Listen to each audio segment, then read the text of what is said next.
Hello, my name is Marcus. I'm the compiler of a collection of therapy quotes entitled 1001 Windmills of the Mind. This is TQ 1002 to 1014. Therapy quote number 1002. Traumata, whether they come about through failure of validation, through invalidation, or through direct attacks on the personal, are stored in a memory system, not as relational episodes, but as, quote, facts or beliefs which tell the person that he or she is, fill in the blank, for example, not of value as a person in their own right, unlovable, etc., to another who is critical, controlling, devaluing. Since this memory does not include the relational aspect of the event, so there's splitting because splitting has taken place, the subject doesn't know it is being remembered, the relational aspect. The subject doesn't know that the relational aspect is being remembered. Rather, when the person is triggered by contextual cues, the experience is felt as belonging in the present, something belonging because of the present. So this is an interesting quote, I think, because the theory is, as I understand it, so if the baby has a trauma, the trauma is based on a relationship. There's the baby and there's, so let's say, the parent. So there's two people there, there's a relationship. That gets stored in the memory. But the memory doesn't record it as a relationship. The memory just records what the child thinks of himself as a result of the trauma. And the relationship aspect of it is disconnected from it, or compartmentalized, or split off, or disassociated, or delinked, or something like that. So the connection is not there. So that's the theory about trauma. It breaks up all of these links, right? Like salad, word salad, or memory salad. It's not. So so now in the future, if something reminds a person of what happened to them in childhood, what comes up is the belief they formed that they weren't valuable or lovable or so on. They don't realize that what's being remembered is that relationship that occurred. So it's a helpful concept, I think, because if somebody is feeling uncomfortable, they can say, oh, this discomfort, that's because of an early relationship. That helps, rather than just jump to the conclusion, oh, I'm feeling bad, therefore I so on. Then they act out, run to the fridge or something. And so, for example, if somebody is not physically hungry, but suddenly feels the urge to run to the cupboard, so that feeling is, this links to the next one, TQ 1003. She drinks to forget something she doesn't name, right? Or we can say, fill in the blank, she or he, runs to the food cupboard to forget something he doesn't name. So he runs to the food cupboard to forget something he doesn't name. He can't name it. But now with the previous quote, now we can maybe partially name it. Okay, I'm feeling scared alone because there was a relationship that caused this feeling. Okay, now that makes a little more sense. There's a linking taking place. Now the person might not need to run to the fridge.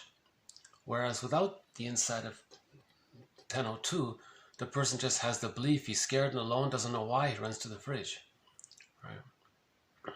So these two sort of go together, 1002 and 1003. It's a subtle point. Maybe it's worth redoing it again. Okay, she drinks to forget something she doesn't name. Or he runs to the food cupboard to emotionally eat, to forget something he doesn't name. Okay, traumas or traumata, whether they come about through failure of not being seen, or invalidation, or through direct attacks on the person, are stored in a memory system not as relational episodes, okay, because of the splitting, but the memory is stored as a strong belief or a quote fact, which tells the person that he's unlovable or so on, right? To an other who is rejecting, devaluing, and so on. Now, since this memory doesn't include the relational aspect due to the splitting that takes place, the subject doesn't know that it's being remembered. Right? So there it is there. So a person is triggered and he doesn't know that what's being remembered, something's being remembered, a relationship's being remembered, but he doesn't know it's being remembered. So there's that splitting. But now with this insight, it helps. I think it's a good quote. Anyways, it's printed below, so I just leave it at that. Maybe I'll follow up on it later. Okay, speaking of feeding, 1004, therapy quote number 1004. Okay, self-demand feeding. The infant is a human being and should be fed whenever he is hungry.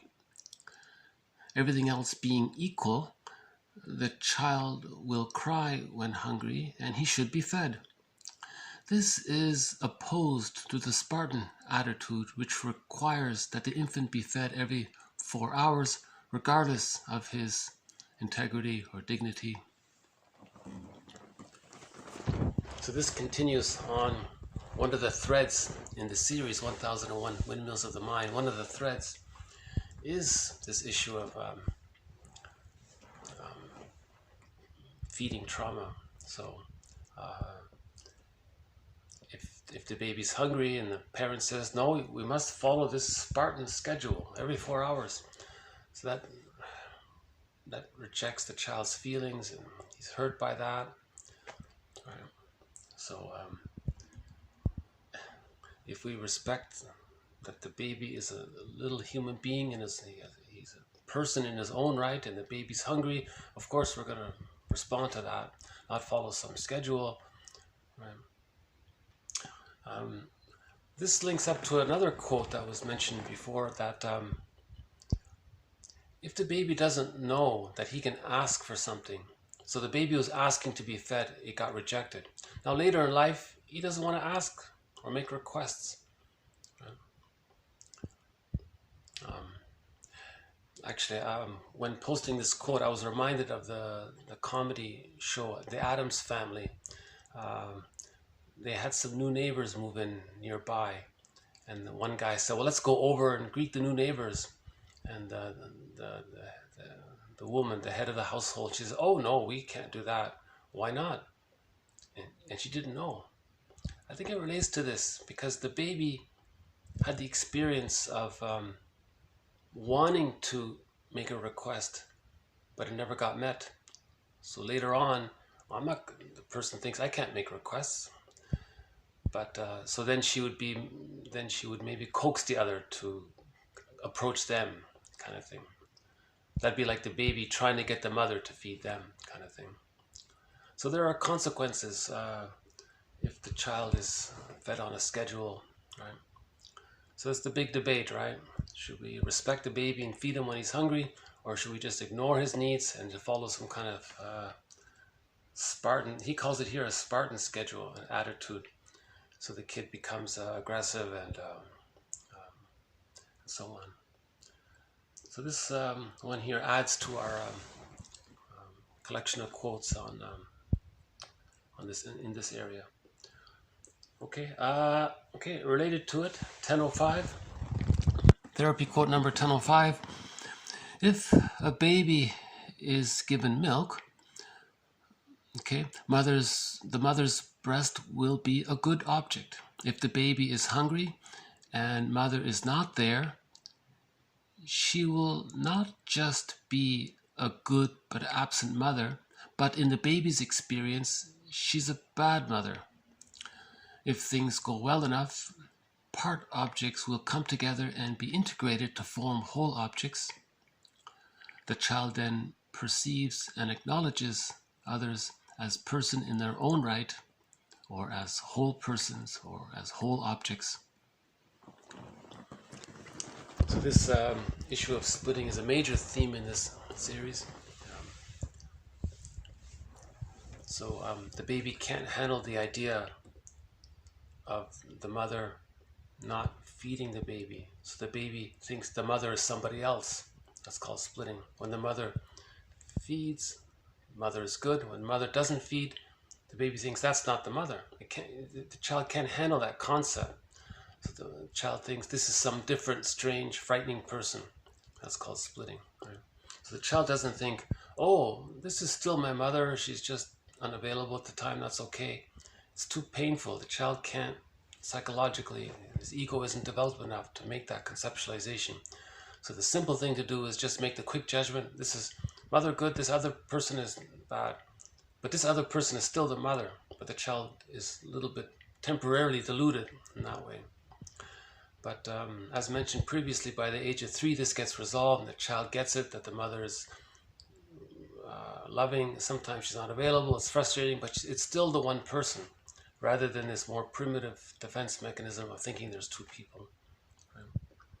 So this adds to our thread on the defense mechanism of splitting. A key concept throughout the series 1001 Windmills of the Mind. If the frustrating memories with the mother outweigh the loving memories, the child keeps on using that defense mechanism of splitting. That becomes part of a psychic structure, and then later on the person easily has extreme opinion. This is all good or this is all bad. It continues that kind of thing, rather than thinking, well, this person is experienced, not available, doesn't mean they're bad, or they have their need. So there's more balance right there, that kind of thing. So this adds to our concept of the defense mechanism of splitting.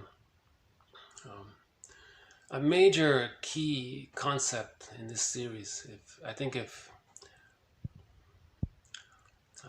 people understood this, it'd be very helpful, I think. So again, if the loving memories outweigh the frustrating memories with the mother, everything's okay. The child can see the mother as one whole person. But if it's too traumatic, the child can't do that. He holds on to the splitting defense mechanism. That means he's overly attached to the rejecting image of the frightening mother unconsciously. Right? And then, and in later life, he can't mourn losses because he didn't get the love he needed to form whole object relations. So the theory is whole object relations is needed to mourn losses later on. If the baby doesn't achieve whole object relations by 3, he's not going to mourn losses later on. And if a person doesn't mourn losses, that can lead to complicated grief, aggravated grief, prolonged grief, chronic sorrow, stress on stress, soul burnout, nervous breakdown, right? And that can lead to, as one person said, to becoming a curmudgeon late in life, not an elder, because they can't mourn, so they become more irritable and so on. So the therapy process is to heal the splits. So to heal the splits, we have to face the unconscious ambivalence with the mother, to accept the reality that the mother was more frustrating than loving. Right? And with another person that can be done, then we heal the splits. With the healthy attachment style, this doesn't need to take place, right? With a healthy attachment style, meaning the love outweighs the frustration, the child achieves the psychological birth or whole object relations, and then later on he can mourn losses. He's relaxed in that way. Okay, may I refer you to the series 1001 Windmills of the Mind. It explains this concept more clearly. Okay, the next one, Kohat hasn't really been much of his work hasn't really been much of a thread in this series, But since Kohat talked about emotional eating, I thought I would include one of his quotes here. It's a longer one, but this quote sort of summarizes a key idea of his. Okay, 10:06. Okay, his comfort food, the client's comfort food, becomes for him the substitute for a self-object which failed him traumatically at the time when he should still have had the feeling of omnipotently controlling its responses in accordance with his needs as if it were a part of himself. By ingesting the comfort food, the cookies, he symbolically compels the mirroring self-object to soothe him, to accept him.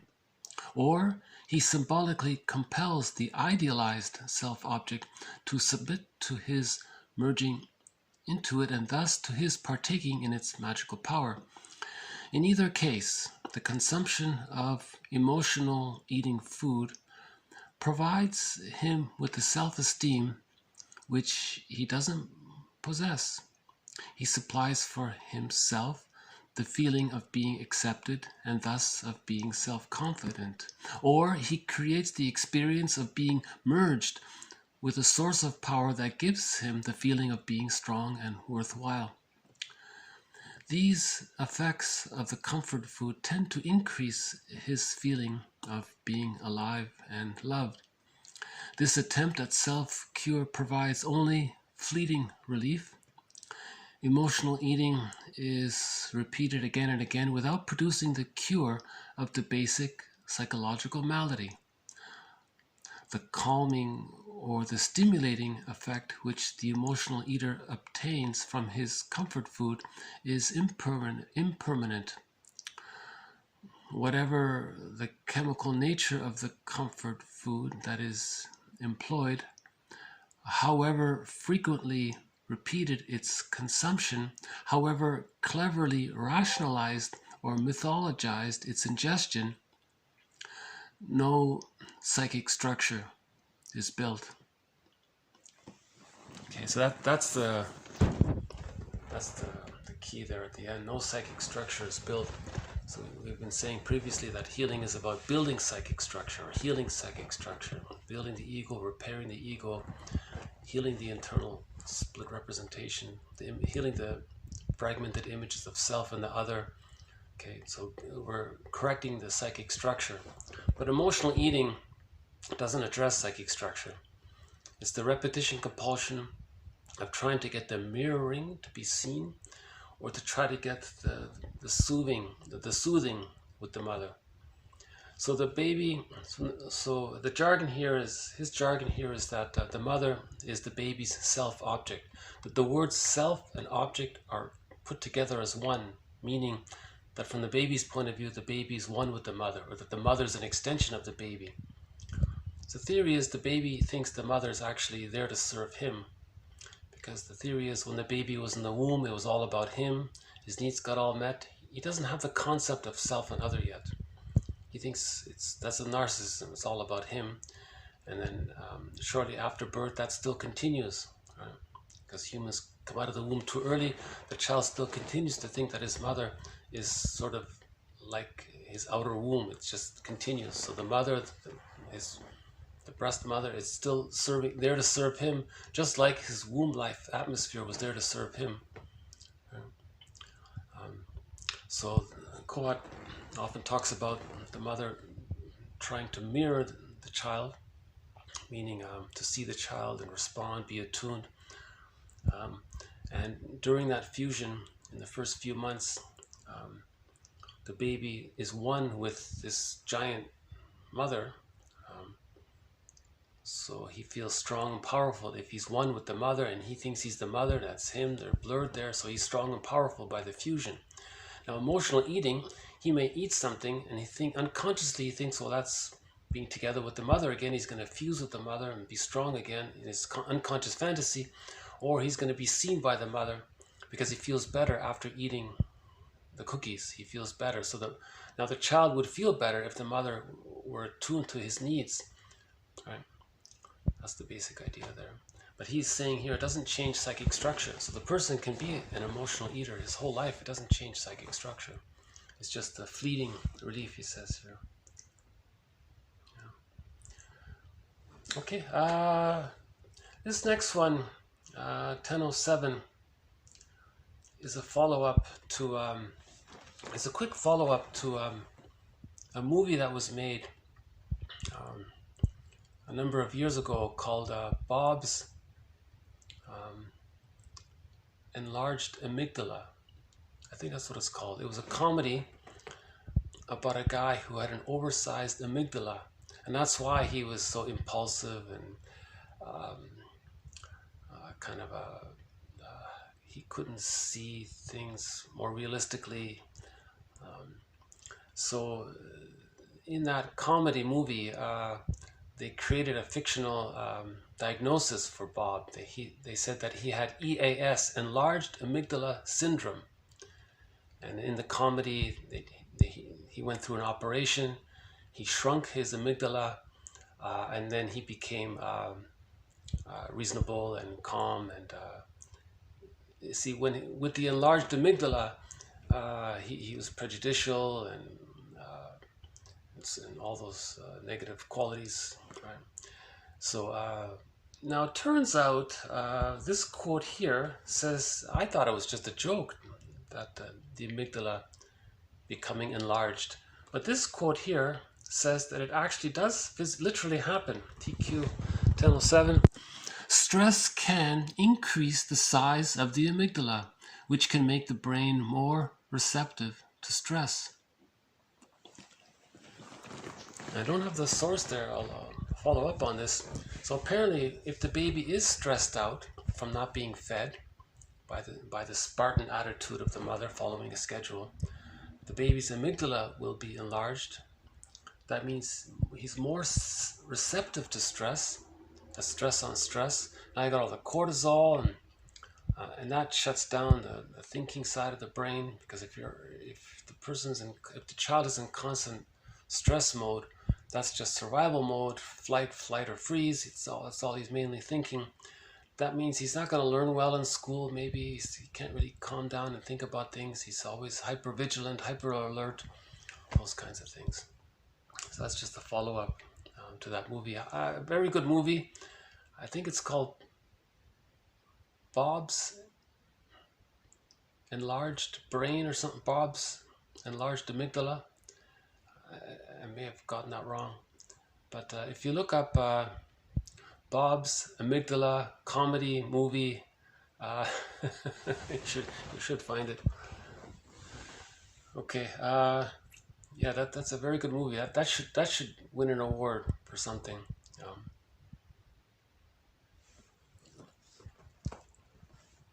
Well, that definitely. Well, from the 1001 Windmills of the Mind series, that would win an award.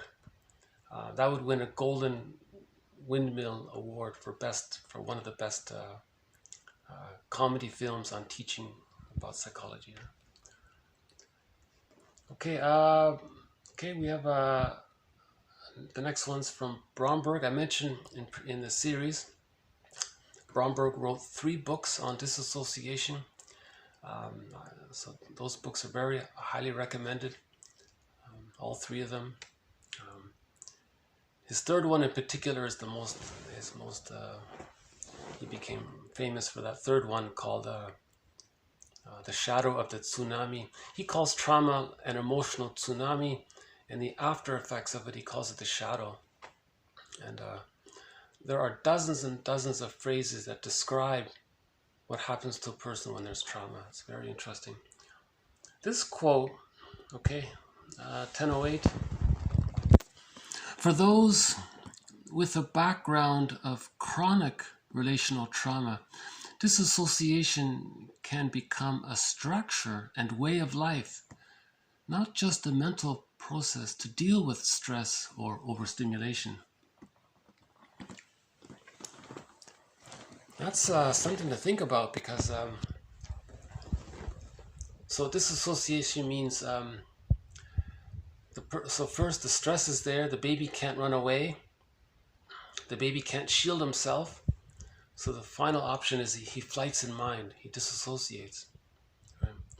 But so he's not there present. That means he wants to escape. When there's no escape, then the mind kind of, he's not present in his experience, right? Now this quote here says this can become a person's psychic structure.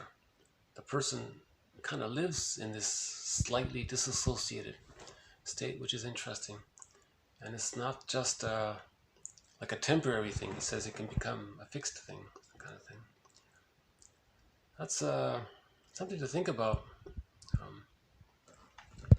Okay, the next one is in reference to Karen Horney's work, 09.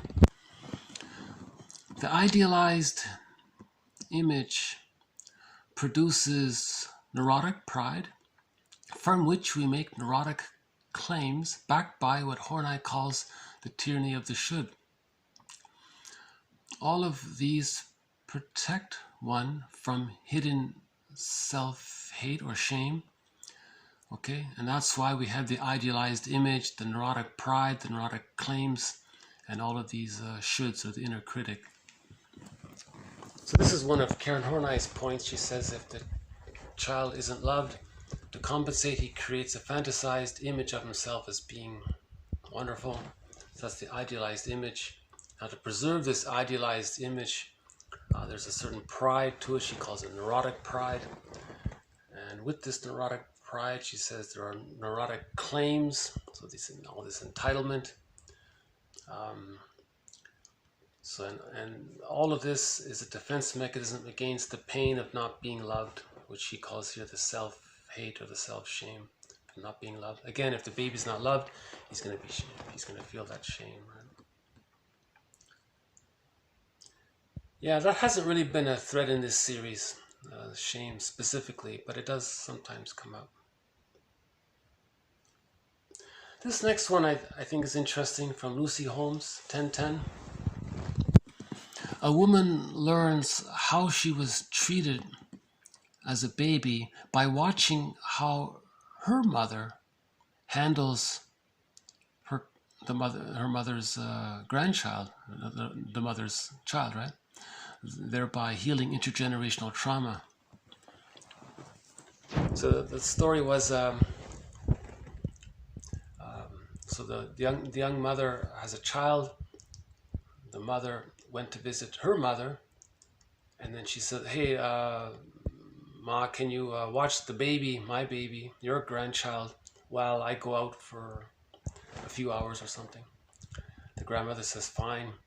The mother comes back after a few hours and sees, for example, that the baby was crying the whole time and was suffering and was terrified. In that moment, the mother thought, "Oh my God, this is what my mother must have done to me." And she got a huge aha moment, and she felt that she understood why she became the way she became, by seeing what must have happened to her, by observing what her mother did to her daughter, kind of thing. So Lucy Holmes explains it here. This was the example she gave. Okay, so Lucy Holmes is quoting her client here. The client says, "One day I was changing the baby, and my mother was watching, and I said, hey, quote, here, Mom, take her while I throw this diaper away." And I gave the baby to my mother, and she took the baby, and my mother was very nervous. And I had a revelation while I watched my mother hold my daughter. My mother was scared, and she felt inadequate, and she was afraid she was going to hurt the baby. And then I saw that my mother got angry at the baby for the baby giving her all those awful feelings. And just then the baby started to cry. And in that moment, I understood everything about my own character and how it was formed. All the sadness and guilt and shame that's a part of me. I've hated my mother, but in that little moment, I realized she couldn't help it. She did the best she could. I identified with both my mother and my daughter. I understood exactly how my daughter felt. And for the first time, I understood my mother too. I didn't know which one of them to hold, but I put my arms around my mother. I loved them both, and I loved me too. And for the first time, I felt in control of my life because I understood everything. Okay, so mystery solved. She understands us, so she felt better. That's a great, that's really a good quote, I think, about that. I mean, you can imagine a situation, somebody drops off their kids to their grandparents.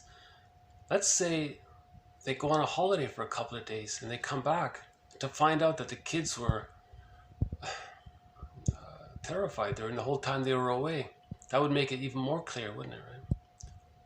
So, anyways.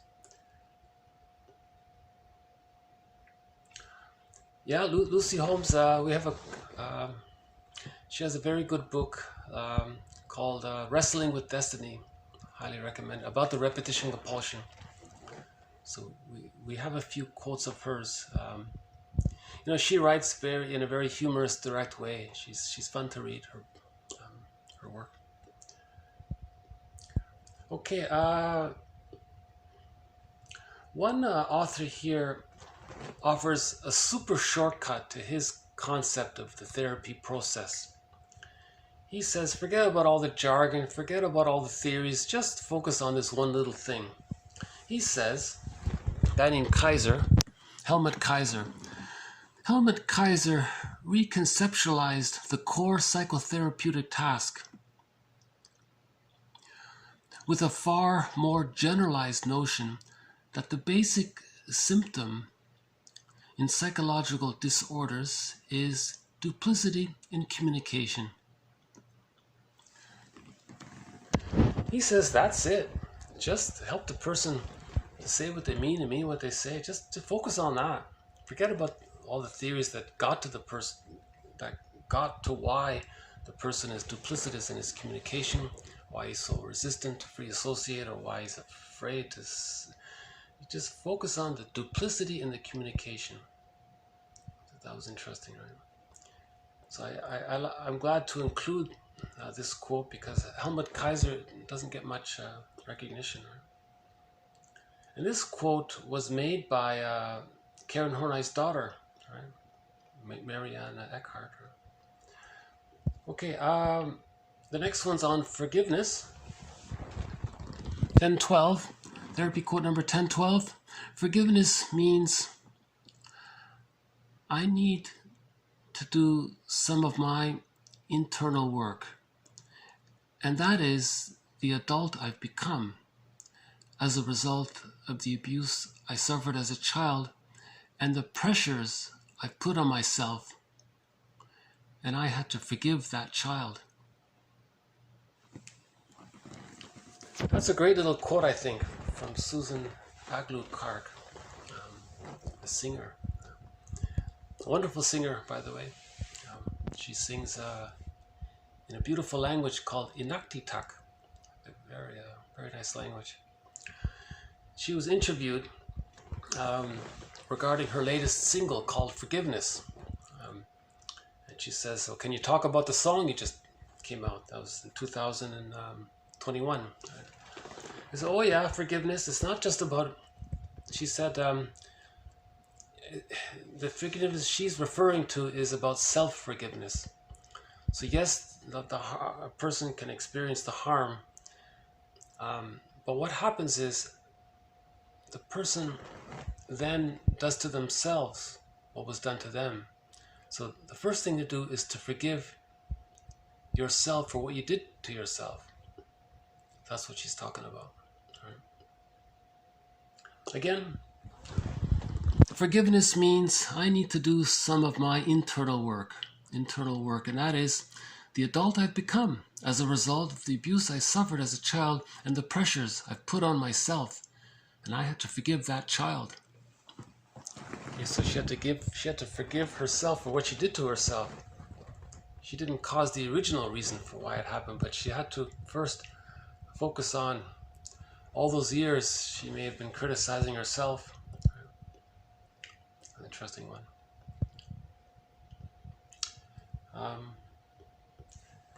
I wonder if we should find that song. Hold on a sec. Maybe we can play a part of it. Let's see if we have it here.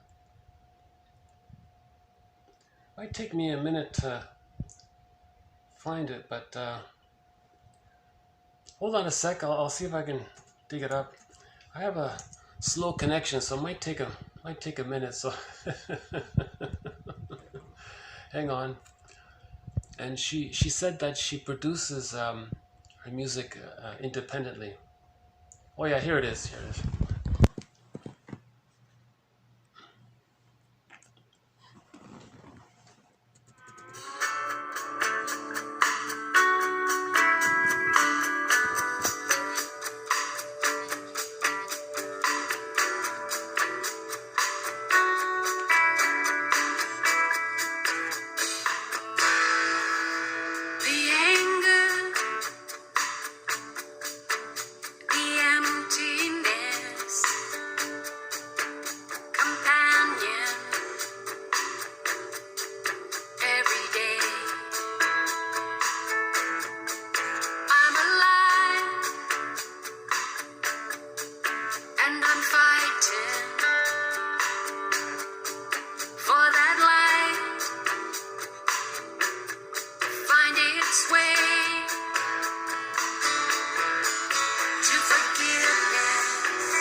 That's the first part of it.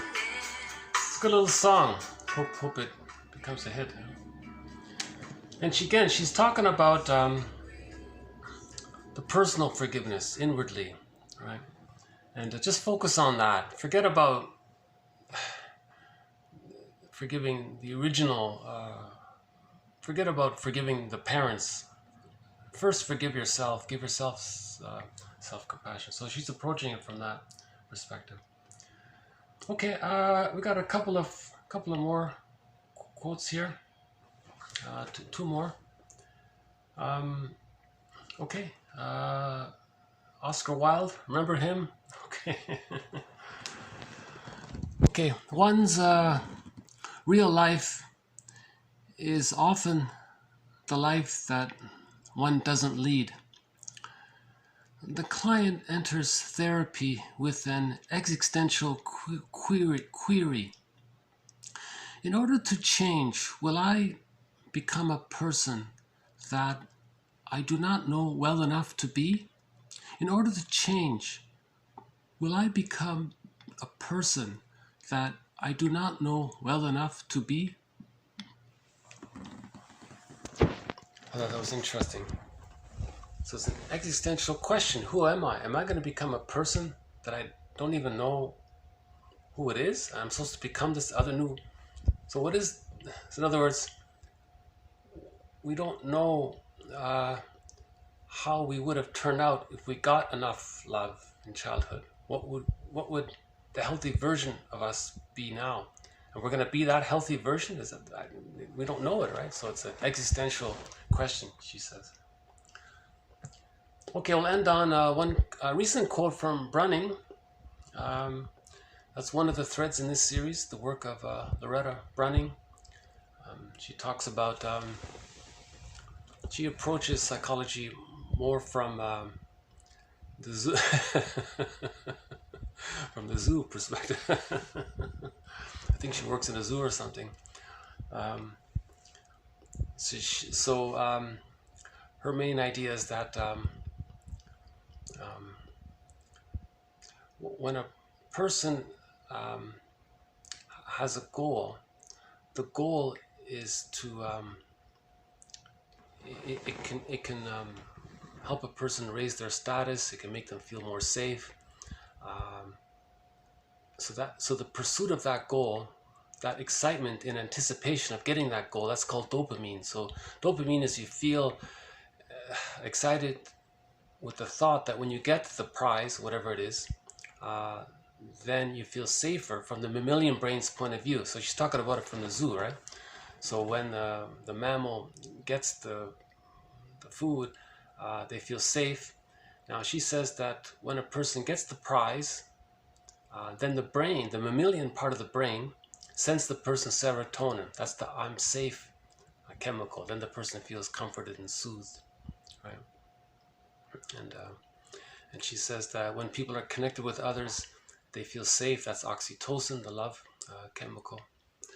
So in reference to this, she applies this her theory on the happy chemicals. So dopamine for the chase, serotonin from the catch, and oxytocin from feeling connected, being a part of a group kind of thing. So she applies her theory of the three main happy chemicals to watching the news. She says here, why are they news junkies? Why do people keep watching the news? Okay. Okay, so she says here, consuming, quote, the news. It fills your head with urgent threat messages, which triggers your cortisol constantly. So there's stress there. But you can't stop because the news also triggers your dopamine when you feel like it helps you to predict. So to get knowledge about something, right? And then you get serotonin because when you know the news, you feel superior because you have the knowledge. That's the target, right?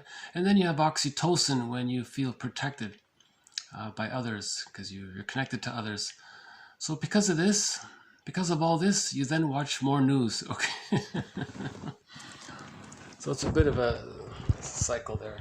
So she says here, first you feel stress. Now that's a target. Like, what is the threat? That's something out there. That's like a goal. You want to know what it is. So you want to pursue something. So there's the dopamine. You want to pursue the knowledge of what is this threat, right? So now you feel triggered by. Remember, dopamine is for the chase. So now you want to chase for the answer. What is this threat? So you recognize. So you watch the news to recognize what the danger is. Now that's out there in front of you. So that's like a goal to chase. Now, when there's chasing, that's dopamine. Now let's say you get the answer, you get the knowledge. Now you feel safe. Because when you get the knowledge, you feel superior, you feel in control, you feel on top, you feel better. When that happens, the mammalian brain sends the person serotonin. And then the oxytocin is a byproduct of that as well. Okay. So I guess I'll just leave it here for today. By the way, all of the quotes beyond 1001 are sort of bonus quotes. So from 1000, so from TQ 1002 onwards, all of these quotes are sort of bonus material. Now they're in the collection. If someone orders it's by donation. If someone requests by donation the collection 1001 Windmills of the Mind, all of the bonus material will be in the collection. Right? So now the theme song to 1001 Windmills of the Mind is Katja Epstein's cover rendition of the song Windmills of the Mind.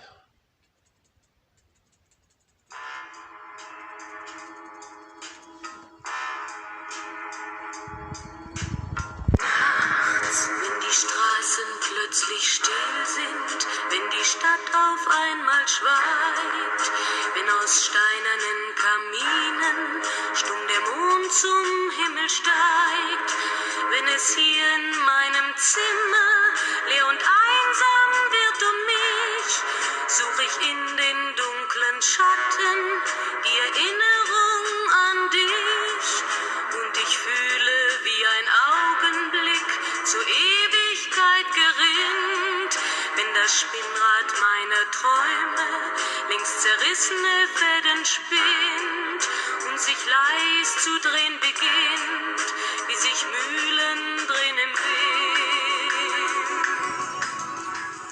Okay, so thank you very much. This has been bonus quotes TQ 1002 to 1014. We covered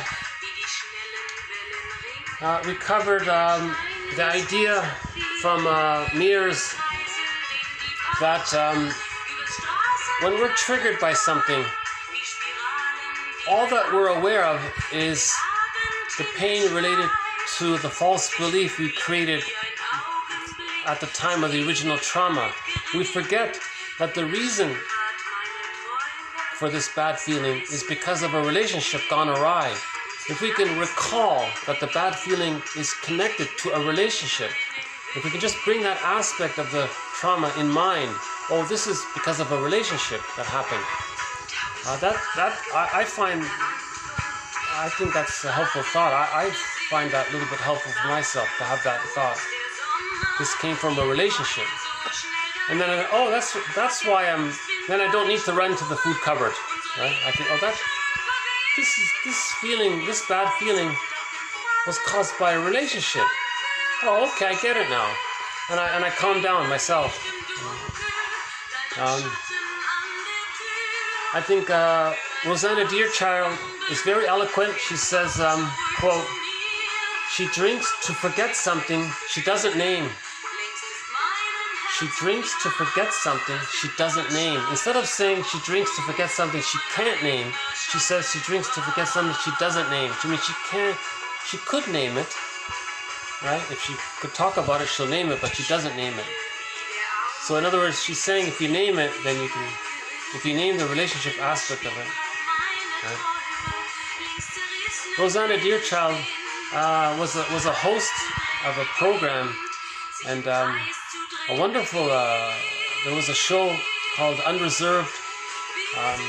She left the program, but she was a great host of that program. I think she is doing she's restoring, preserving some traditional stories from the Inuit language. That's what I heard. Okay, we covered one more about the benefits of feeding the baby when they're hungry. So the jargon here is self-demand feeding. An awkward phrase, but they apparently in the literature, if you feed the baby according to the baby's needs, that's called self-demand feeding. So the baby has a self, they demand to be fed, and the mother respects that, versus the schedule feeding. And so there's a huge problem with this scheduled feeding. It violates the child's integrity. The child's going to be very hurt and angry. That's an automatic insecure attachment style. They're not going to grieve losses later on. So it's highly recommended for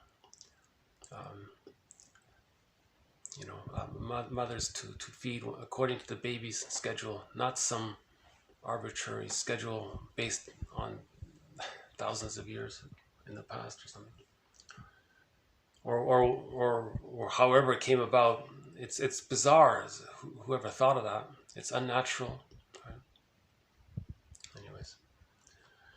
Okay, anyway, it's a topic, right? The difference between feeding the baby when they're hungry versus feeding the baby every 4 hours, whether or not they like it or not. I mean, just use your own intuition, I think. Okay, we had one more quote on splitting. So the baby doesn't think that when the mother's not available, oh, yeah, mom's great, but she's just not around right now, that's okay. Baby can't do that. The baby doesn't have that broader whole perspective. The baby just thinks, nope, this is some bad mother now. This is not mother, this is some bad person. When the mother is available, the baby says, oh, here's mother, she's great. When the same person is unavailable, suddenly it's like the child has this, because of the child creates the fantasy that his mother is some other strange person. That's how the child copes with the anxiety of the mother not being available. If the baby understood that his actual mother is hurting him, the baby can't handle it. It's too stressful. So he creates this delusion that this is someone else. It's a huge concept there. Okay, we did one by Kohat. He has this idea that the mother mirrors the child, and from the child's point of view, the mother is omnipotent. So if the baby's merged with the mother, the child can enjoy the power of being one with this giant, the giantess in the nursery, or the child feels self-esteem by being seen by the mother. And now food, there's a chemical aspect to the food, so it relieves the stress. So the child unconsciously associates the comfort food with the mother, and that the functions that the mother should provide. But again, no psychic structure. There's no healing that takes place from this. Right? And according to one unknown quote, stress literally does increase the size of the amygdala. Maybe this word shrink, maybe it's related to this. We got to shrink the amygdala. In that comedy movie, Bob's Enlarged Brain, I think it's called. They did this fantasy where they were able to shrink his amygdala. Okay, one about disassociation from Bromberg. Okay, one from Karen Horney. We had that quote from Lucy Holmes about how the mother saw how her mother treated her granddaughter, and she got the insight to understanding herself. One from Kaiser about duplicity. Forgiveness, the song. We have a new song by Susan Aglu-Kark talking about self-forgiveness. Right? Maybe she's saying you first have to forgive yourself before you can forgive the other person. Maybe you can't really forgive the other person if you don't first forgive yourself. So that's what she says here. Okay, and this who am I question. Okay, the client enters therapy with an existential query or question. The client asks, in order to change, will I become a person that I do not know well enough to be? It's an interesting question. And we ended on Karen Horney's, we ended on Loretta Brenning's recent quote about dopamine, serotonin, and oxytocin. I don't see the blue jay, but maybe next time we'll get a look at the blue jay. Maybe we'll see the fox as well. It's tourist season around here, so maybe we'll see some tourists. Okay, so thank you very much. This has been Bonus Quotes TQ 1002 to 1014. Thank you very much. Bye for now.